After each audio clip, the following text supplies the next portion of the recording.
کمزوری کے لیول پہ ایک بات آ جاتی ہے کہ عضو کا سائز چھوٹا ہے. جتنی آپ کی رننگ کم ہو رہی ہے، جتنی محنت مشقت کم کر رہے ہو، جتنے کاہل کامچور ہوتے جا رہے ہو، نواب کے بچے ہوتے جا رہے ہیں، اتنے ہی معاملات خراب ہوتے جا رہے ہیں، حالات ویک سے ویک تر کرتے جا رہے ہیں آپ کو، اور ہم ہوتے جا رہے ہیں. ٹھیک ہے، ان کے نتیجے میں 3 ڈبے بھوسی ٹکڑے والے کی 4 بیویاں اور 18-20 تو اپنے بچے ہوتے ہیں، باقی دیگر جھوپڑی میں پتہ نہیں کون سا اپنا ہوتا ہے، کون سا کس کا ہوتا ہے. اتنے بچے ہوتے ہیں اس کے.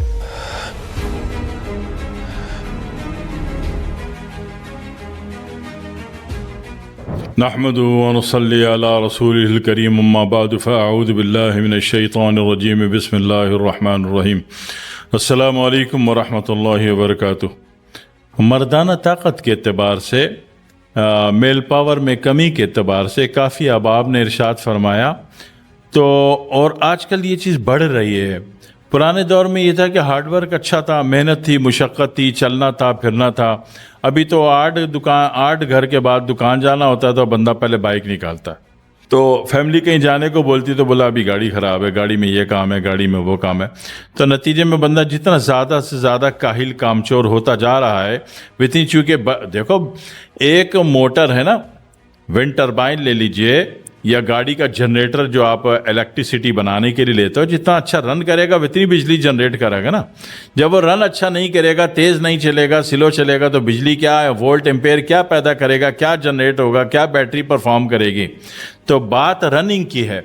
جتنی آپ کی رننگ کم ہو رہی ہے، جتنی محنت مشقت کم کر رہے ہو، جتنے کاہل کامچور ہوتے جا رہے ہو، نواب کے بچے ہوتے جا رہے ہیں، اتنے ہی معاملات خراب ہوتے جا رہے ہیں. ٹھیک ہے، یہ جتنے بھی نواب تھے نا سارے خسرے تھے. ٹھیک ہے، ان کے بچے پتہ نہیں کہاں سے گنتی کر کے کسی کے 18 کسی کے 12 شو کر دی. تاریخ کی کتابوں نے تھے نکمے نکھٹو. جب آدمی نکمہ نکھٹو ہوتا ہے نا تو کسی کام کا نہیں ہوتا ہے. تو بہرحال تو یہ کمزوری کی شکایتیں جو ہو رہی ہیں، اس کے لیے کہ آپ اپنا ورک آؤٹ تھوڑا سا بڑھا دیجئے، رننگ بڑھا دیجئے، فجر کے بعد آدھا گھنٹہ لمبا چل کے آئیے، اور رات کے کھانے کے بعد 1 گھنٹہ یا 40 منٹ کم از کم واک ضرور کر لیجئے. گھر کا سودا صرف قریب ہے تو جا کے لائیے. ٹھیک ہے نا، تو تھوڑا چلنا پھرنا بڑھا دیں گے تو بیٹری میں چارج بڑھتے بڑھتے بڑھتے آپ کے وولٹ ایمپیئر پورے ہونے شروع ہو جائیں گے. مردانہ کمزوری کی شکایت ختم ہو جائے گی آپ کے. بس اتنی سی بات ہے، بس زیادہ نہیں ہے. دوسری بات، غذاؤں میں اگر آپ پیک چیزوں پر انحصار کرتے ہیں، نربھر ہے آپ کا پیک چیزوں پر، گھر کا کھانا نہیں کھانا، بازار سے یہ منگواؤ، یہ آرڈر کر دو، یہ کر دو، وہ کر دو، تو ان چیزوں سے بھی بیڑا غرق ہوتا ہے. اس کے لیے ذہنی طور پہ تیار رہیے. ٹھیک ہے، حالات ویک سے ویک تر کرتے جا رہے ہیں آپ کو، اور ہم ہوتے جا رہے ہیں. ٹھیک ہے، طاقت کے اعتبار سے اگر نارمل میں بات کروں تو رات کو اگر آپ نے 5 انجیر بھگو دی، اگر ہائی بی پی ہے تو 5 انجیر دودھ میں پکا کے چھوڑ دی، اور صبح آپ نے اس کو گرائنڈ کر کے پی لیا، تو اس سے بہترین طاقت میں آنا شروع ہو جاتے ہیں. دوسری بات یہ کہ اگر ہائی بی پی نہیں ہے تو پھر جناب علی 5 چھوارے رات کو شام کو دودھ میں پکا کے چھوڑ دیے، اور رات کے کھانے کے آدھے گھنٹے بعد کھا لیے، تو اس سے بھی مردانہ طاقت بہتر ہوتی ہے. ٹھیک ہے، کچھ لوگ کہتے ہیں لونگ فلانا دھماکہ یہ لونگ بارے میں نہیں آتا ہے. لونگ جس دن بی پی شوٹ کرے گا اس دن نیچے لانا مشکل پڑ جائے گا. جس دن یہ بی پی اس نے بھوس کر دیا اس دن پوری زندگی بی پی کنٹرول کرنے کی دوائیں کھاتے رہو گے. ٹھیک ہے، سوچ سمجھ کے فیصلہ ہوتا ہے. اپنے حالات کیفیات آپ اپنے معالج کو کسی بھی میتھڈ آف شفا سے آپ بات کریں تو اس سے مشورہ کر کے پھر آپ چل کے اپنی گاڑی چلاتے ہیں. دوسری بات یہ کہ آپ کو کوئی معالج نہیں ملتا تو آپ اپنی سادہ سمپل کسی ڈاکٹر کو بیان دے کہ وہ رپورٹ ساری کسی ڈرگسٹ یا کیمسٹ کو اٹھا کے پکڑا دیں. جو ڈرگسٹ ہوتا ہے وہ دیکھ لیتا ہے کہ اس میں کون کون سا سالٹ ایکسس ہے اور کس کس کو ہم نے ڈی ایکٹیو کرنا ہے اور اس کا اینٹی ڈاٹ دینا ہے اور آپ کی باڈی کو نارمل کرنا ہے.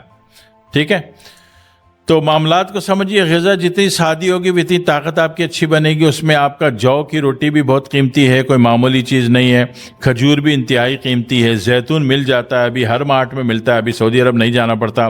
پاکستان میں خود زراعت اس کی بہت اچھی ہو رہی ہے زیتون کی، وزیرستان کے علاقے میں. ٹھیک ہے، مہنگی چیزوں میں نہیں ڈال رہا میں نہیں کہہ رہا چلغوزے کھاؤ اور یہ کھاؤ وہ کھاؤ فلانا دماغ کا. مہنگی چیزوں سے ہونا ضروری نہیں ہے. یہ 3 ڈبے والا ہوتا ہے، یہ کوئی قیمتی چیزیں کھاتا ہے، مقویات کھاتا ہے، بھاری غذائیں کھاتا ہے، یہ کوئی طاقت کی دوائیں کھاتا ہے؟ کچھ بھی نہیں کھاتا. کیا دن بھر کی رننگ ہے اس کی 8 گھنٹے کی. اس رننگ کے نتیجے میں 3 ڈبے بھوسی ٹکڑے والے کی 4 بیویاں اور 18-20 تو اپنے بچے ہوتے ہیں، باقی دیگر جھوپڑی میں پتہ نہیں کون سا اپنا ہوتا ہے، کون سا کس کا ہوتا ہے. اتنے بچے ہوتے ہیں اس کے. ٹھیک ہے، کیا ہے؟ رننگ. تو جو اصل چیزیں حقیقت سے ہمیں دور کر دیا جاتا ہے اور جناب علی دیگر چیزوں میں ہم کو پھنسا دیا جاتا ہے. تو اصل چیز رننگ ہے، واک ہے، چلنا ہے. اس سے آپ کی بیٹری چارج ہوتے ہوتے مخصوص وولٹ ایمپیئر بنا کے دے دیتی ہے. ایک بات ہو گئی. یہ تو نارمل بات ہے. جو اصولی بات ہے، جو حق پر اصول کی بات ہے، وہ میں نے آپ سے کر دی. دوسری بات یہ ہے کہ اگر ہمارے پاس پیشنٹ آتا ہے، ان چیزوں کا خیال کرو تو آنا ہی نہیں پڑے گا، علاج کرانا ہی نہیں پڑے گا، علاج لینا ہی نہیں پڑے گا. ٹھیک ہے، صرف رننگ بڑھا دو اپنے.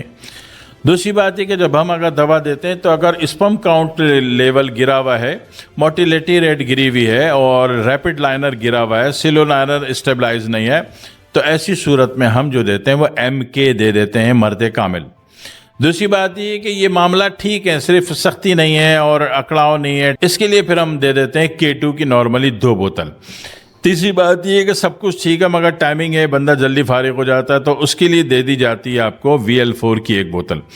چوتھی بات یہ کہ کچھ حالات ایسے ہوتے ہیں کہ ہم اوپر سے علاج نہیں کرتے، اندر کے علاج کا ہی لوڈ زیادہ ہوتا ہے. BP کی دوا دینی ہے، شوگر کی دوا دینی ہے، اب اندر سے تیسری پاور کی بھی دوا دے دی تو پتہ چلا BP ڈیولپ ہو گیا. تو ایسی صورت میں پھر تلا دے دیا جاتا ہے، یعنی اندر کی دوا اس موضوع کے ہٹ کے دے دی اور باہر سے پھر اس کو مینیج کیا وقتی طور پر کہ بھائی وقتی طور پر پہلے ابھی باہر سے مینیج کر لو تاکہ عزت بچ جائے. اندر سے جو علاج ہے، ہیلیکوبیکٹر پیلوری ہے، پیٹ کا مسئلہ ہے، معدے کا مسئلہ، گردے کا مسئلہ ہے، ڈائلیسس ہو رہا ہے، ٹھیک ہے نا، اور اسی طرح BP ہائی ہے، تو پہلے وہ علاج اندر سے ہوگا. یہ پاور کا علاج اندر سے نہیں ہوگا. پھر پاور کے لیے باہر سے مدد کر دیں گے کہ اس میں جناب علی عضو میں سختی کے لیے TZ کا تلا دے دیں گے. ٹھیک ہے. اب یہیں کمزوری کے لیول پہ ایک بات آ جاتی ہے کہ جو عضو کا سائز چھوٹا ہے تو اس میں پریشان نہیں ہونے کا. عضو کا سائز قدرت نے صحیح بنایا ہے، وہ ہماری حرکتوں نے اس کو سکیڑ دیا ہوتا ہے. ٹھیک ہے. مسلسل انڈر ویئر پہنا ہوا ہے، ٹائٹ پہنا ہوا ہے، چھوٹا پہنا ہوا ہے، تنگ پہنا ہوا ہے، تو جناب علی ایک چیز کا آپ نے دم گھٹا کے رکھ دیا تو وہ سکڑے گا نہیں سکڑے گا. دم گھٹا کے مار رہے اس کو. تو ایسی صورت میں کیا ہوتا ہے پھر ULM دے دیتے ہیں.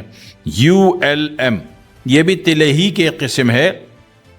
یہ جو آپ نے سکڑا دیا ہے، نیچرل کی فطرت نے، جو نیچر نے بنایا تھا، ڈیوائن یونیورس نے جو ایک سائز میجرمنٹ کیا تھا، اس سے جو معاملہ چھوٹا ہو گیا. تو ULM سے کیا ہوتا ہے کہ انتہائی تیزی سے گروتھ کرتا ہے. 7 دن کے اندر ایک نارمل پوزیشن میں بھی یہ اچھی حالت میں آ جاتا ہے. ٹھیک ہے. اور اچھا کام کرنا ہے، بہت ہی معاملہ چھوٹا ہے، تو پھر یہ کہ اس میں PIM کی مشین بھی دے دی جاتی ہے. ٹھیک ہے. 7 دن میں نارمل کنڈیشن میں آنا شروع ہو جاتا ہے، رزلٹ آتا ہے 7 دن میں. ٹھیک ہے. اور PIM کی مشین دیتے ہیں تو یہ ایکسٹرا ورتھ پیدا ہو جاتی ہے. پھر یہ علاج کیا ہوتا ہے، تھیراپیوٹک ہو جاتا ہے. تھیراپیوٹک میں کیا ہوتا ہے، جب مشین استعمال کریں گے تو میڈیکیٹڈ کے ساتھ ساتھ وہ تھیراپیوٹک بھی ہو گیا. اور اس میں کیا ہوتا ہے کہ اس کو ایک فزیوتھراپی کی ایک شکل کہہ لیجئے PIM مشین کو، تو اس سے معاملات اور اچھی طوالت میں آ جاتا ہے وضو. ٹھیک ہے.